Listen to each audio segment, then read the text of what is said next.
Hello. Sorry, my hair's a little crazy.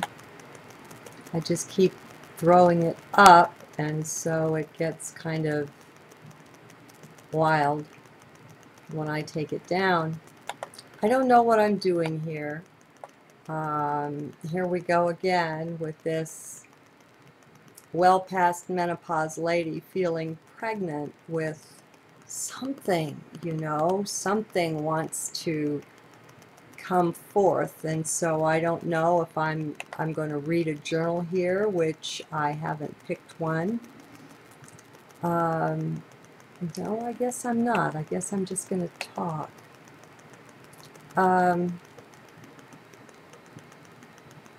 I enjoyed the flow of the recent video where I shared with you my take on equating all life as equal, and so man is no more important than any other form of life and is not due any more honor, and so on.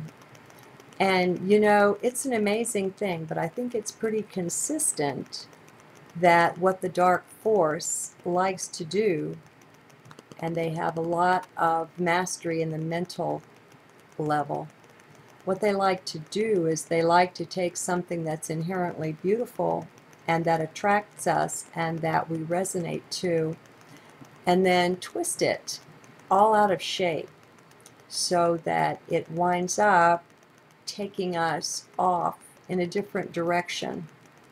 Like there's a Y curve in the road and we take the wrong branch.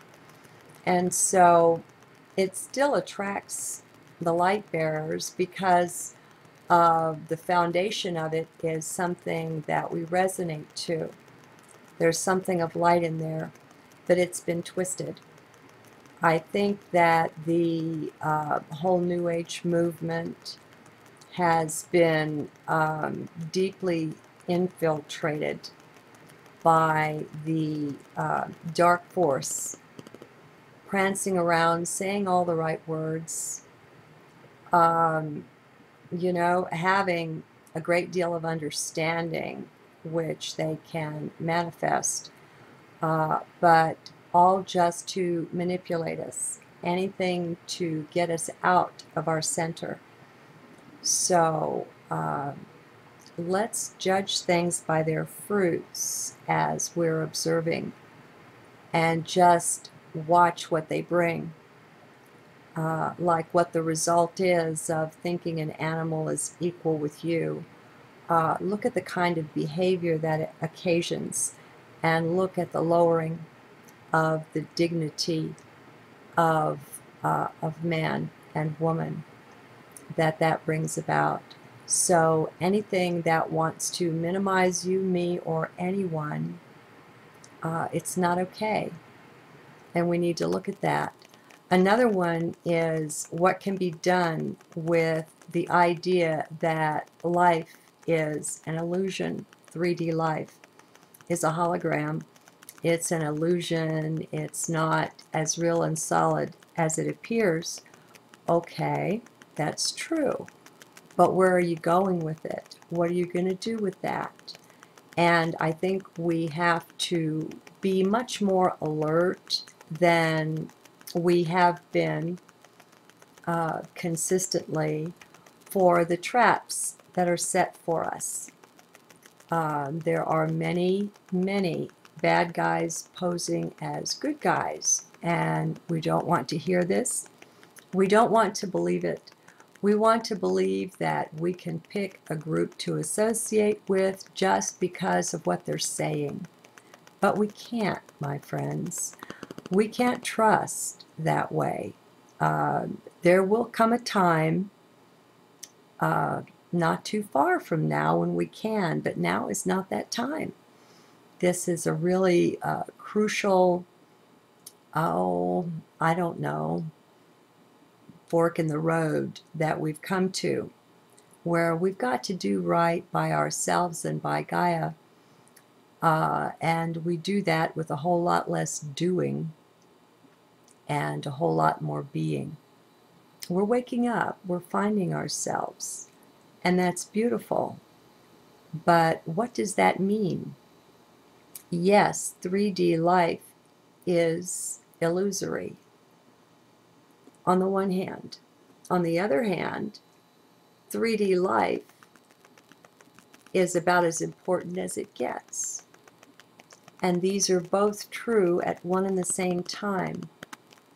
Now, I can't tell you whether I'm looking at this from a higher density or what it is, but I know that a part of my process has been to come to complete comfort with polarity and duality, and just not to feel the need to participate in it anymore. If someone wants to disagree with me, well, that's fine. You know, I support you in that. If this doesn't work for you, then I'm happy. I mean, it doesn't bother me. Why should it?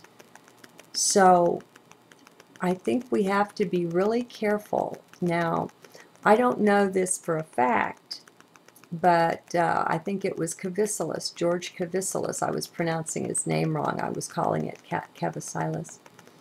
Has said that the Greys, the Taos, the Zeta Reticulans, who are working with the darkest force, the Orions and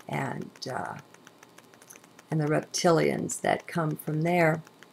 The Greys preach this philosophy that life is just a dream anyway, so nothing matters, so do whatever. I don't know, you know, I haven't gone into that deeply.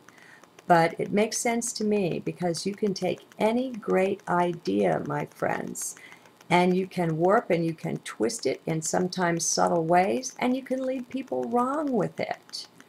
I like my path and my choice, because what I'm saying is go into your heart. Within your heart, you will be tutored and guided, and there's a knowingness that is resident there. It doesn't always come out to greet you as soon as you enter, but you'll participate in it. You'll feel it often enough, and all it takes is once. And you know how different this is from the mental mind, and it's not subject to the manipulation. I think that's pretty much what I wanted to say, is that as long as we're in mind, they can play games with us. They can braid us like somebody's hair. They can dance rings around us. These beings live for thousands of years, some of them, and you know, not everybody is like mankind that loses all recollection of all lifetimes, you know, as soon as we incarnate. And so there are just so many steps ahead of us in the mental mind game. And I think it's a really beautiful and elegant thing that we just look away. We just leave that playing field and say, no, I don't want to play. And go do our thing and follow where our heart leads.